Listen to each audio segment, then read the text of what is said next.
2026 लागेको उपलक्ष्यमा आज काठमाडौँको दशरथ रङ्गशालामा नेपाल र चीन बीचको फुटबल खेल सुरु हुँदैछ। यस खेलमा यहाँहरू सबैलाई हामी स्वागत गर्न पाउँदा हामीलाई औधी खुसी लागेको छ। आजको यस खेलमा चीन र नेपाल बीच वर्षौंदेखि हुँदै आएको एक मित्र राष्ट्रको रूपमा, एक बलियो राष्ट्रको रूपमा हामीले चीनलाई मानेका छौँ। आजको यस खेलले नेपाल र चीन बीचको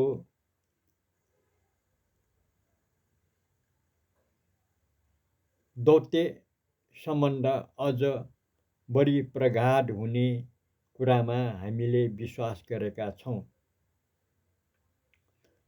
आजको यो खेललाई मन पराएर यहाँसम्म आफ्नो अमूल्य समय बिताउनको लागि आउनुभएका समस्त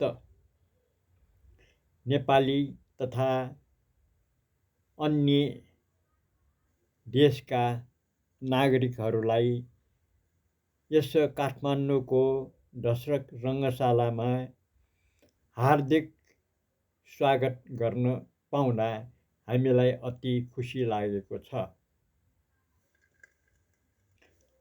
आज भएको नेपाल चीन बीचको फुटबल खेलमा नेपाल जस्तो सानो मुलुकमा पनि महिलाहरूको जागरुकता र महिलाहरूले खेलेको यो खेलमा नेपाली महिला खेलाडीहरूले आज देखाएको आफ्नो फुर्ती, जोस जाँगर र आफ्नो कुशलता प्रदर्शन गर्नुभएकोमा हामी ती महिलाहरूलाई हृदयदेखि स्वागत गर्न चाहन्छौँ। हुन त चीनबाट पाल्नुभएका चिनिया महिला खेलाडीहरूको कुशलता पनि कम्तीको छैन। आजको यो खेलमा दुवै देशबीच महिला फुटबल